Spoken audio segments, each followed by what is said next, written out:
Hi. So I'm having such a mix of feelings. I don't even know how to speak. So today is my, what is it? 12th day. It depends a little bit on how you count it. But my point is, tomorrow I actually have to go outside to get tested. My quarantine officer, which I finally got, told me so I will be leaving early this morning because I don't typically fall asleep before 9 a.m. anyways, and the center opens at 9, so I figured I would go like around 8:30. So I'll be there like really early for when they open. Hopefully it's not gonna take too long. So yeah, I gotta go outside and take my test. It's gonna take like 50 minutes to walk. I could probably walk there a lot faster, but it's gonna be my first time outside in a while. I might as well enjoy it. Like, I'm not allowed to stop anywhere, but no one says that I have to walk fast. And I'm having a serious breakdown. Not a breakdown. I'm having issues though. I take my test tomorrow.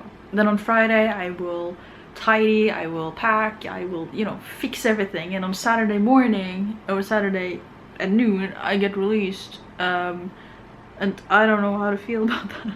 I mean, I think my friend is coming over here to meet me. I think so. I'm gonna ask at least if she can come and help me because I have so much to carry. And I might ask if I can borrow just a suitcase just because it's easier than carrying it. I don't know. But I think she's coming here, and I think she said we were gonna eat lunch. So I guess we'll eat lunch and then we're gonna go look at an apartment.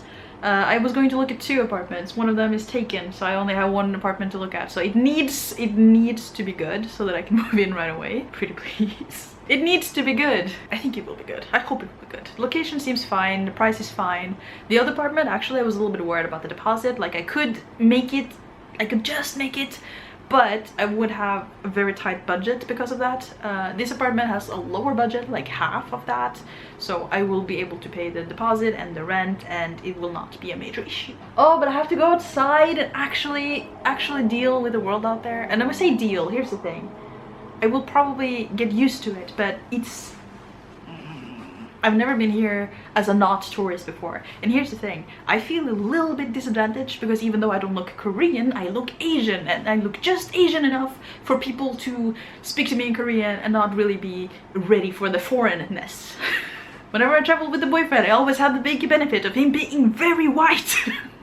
Like, he's not white and blonde, he's white and a redhead, but still, he's very white, very visibly not Korean. So people always kind of knew, like immediately kind of understood that, us two, those two, foreign. Also because we tended to look lost, I guess, because people kept coming up to us like, do you need help? And we always did, because we were always like, where are we going? I don't know, it's not really like an issue. I'm not trying to say that I get like mistaken for being a local, because I don't actually look like one. I don't act like one either, I guess. But so far I've had several situations where people keep trying to hand me things in Korean. Like on the airplane, I always have to do this. Well, not always. The last few times where I've gone to either Japan or Korea, they give you the immigration thing, like the declaration thing that you're supposed to fill out and stuff, and that one can either be in English or it can be in Korean. And they give me the Korean one and I'm like, excuse me, can I have an English one? And the first time I asked, like a couple years ago, I asked like, can I have an English one? And she was like, why? And I just kind of went, because I don't know Korean. Or was that Japanese? I don't know. It was one of those. It's like basically the same form, I think. But yeah, I asked if I could have it in English instead because I couldn't understand what it said, and she was like, why? That's a little bit besides the point. The point is, random side note, since I got here, like I felt like the straight perm that I got in Japan didn't do that much. Like it was wonderful for like a couple months, and then I felt like my hair just kind of went back to normal. Not anymore. I don't know, maybe something about the humidity. Maybe it's just more effective now that I can notice that the hair that does not have a perm definitely curls up a lot more, and the part of my hair that has the straight perm just doesn't. It's really weird. It's also just like this section of hair.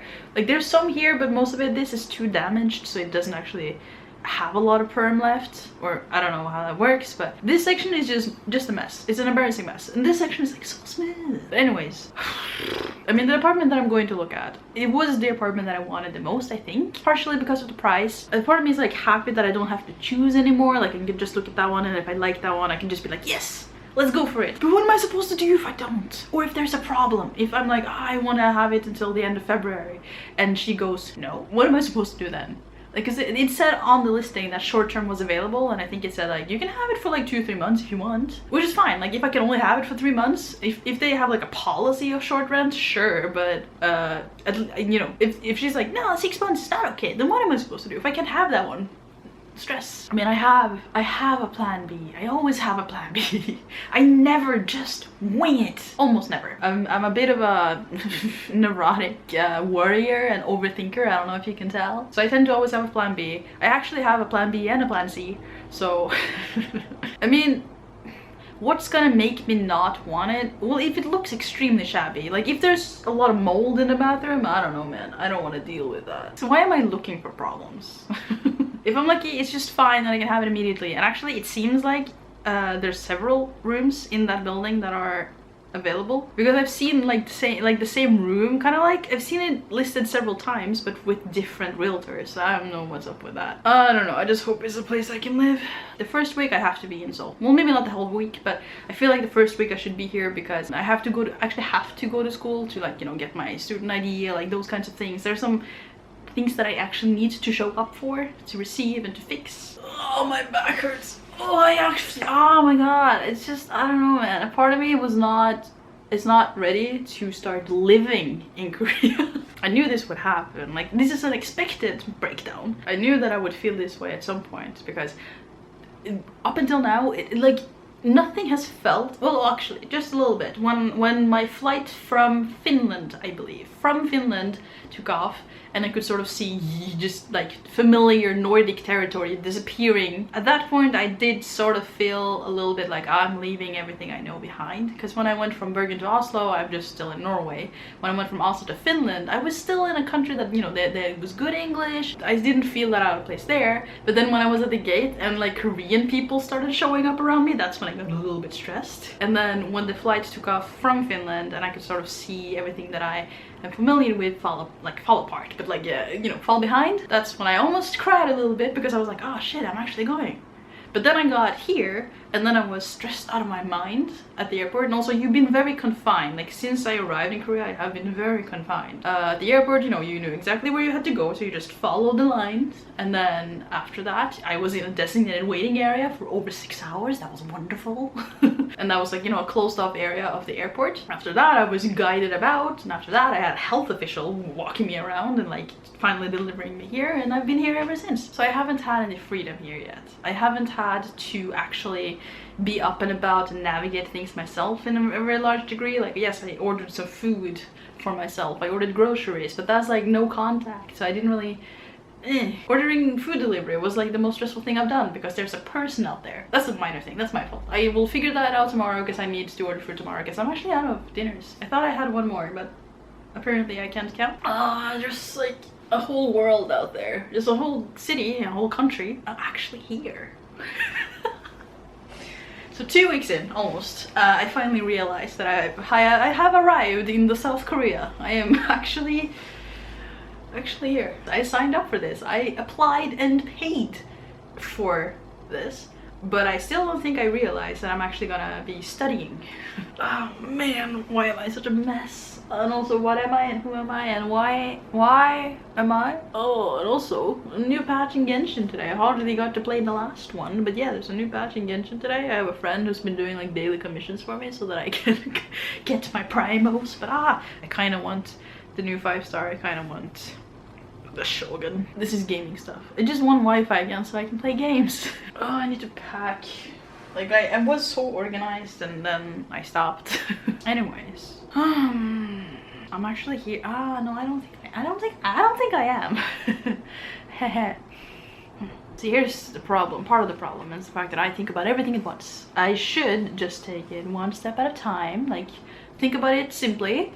I just need to go take my test tomorrow, so I just need to follow my phone. I have Wi-Fi on it. Well, not Wi-Fi, but I have cell data on it. So I just need to follow the directions to the place. It looks pretty simple.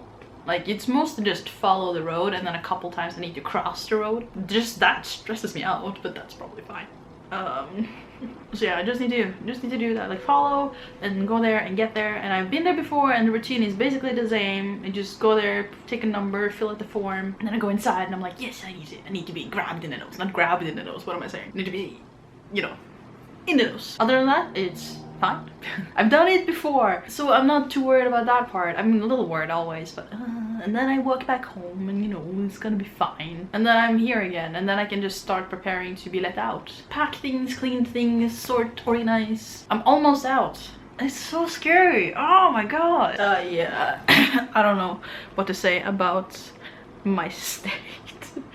I'm a little annoyed that I keep getting so many pimples in here, but I think it's partially because no one's... Oh my god, why am I showing you this though? It's partially because I'm stressed and since I don't eat, and also, I don't know, there's a lot of factors. Once I'm out, I'm gonna go get myself some really nice skincare. I'm gonna get myself the good stuff. Oh my god. Oh, what time is it now? Like 11 maybe? 5 past 11. So I will leave in about 9 hours, a little over 9 hours. Yeah, I'm not gonna sleep tonight. I'm gonna lay down and relax for a second, because if I don't relax, if I don't get any rest, my temperature goes up. This is like a thing. I don't know, it's probably a normal. Like when my body gets exhausted, I get a fever. Probably a very normal thing, but it's not great when that's like a symptom that people get a little huffy puffy about in this pandemic. Anyways, I think I'm gonna go now. I mean, I have so much. I could talk like this for hours, just repeating myself. Oh man, maybe I actually am here. No, no. Okay, wish me luck. I'm gonna bring my phone tomorrow, so I'm gonna do a little bit of like phone vlogging, I guess. I'm not sure if it's gonna be particularly cohesive, but I will do that just because I get to go outside a little bit and, you know.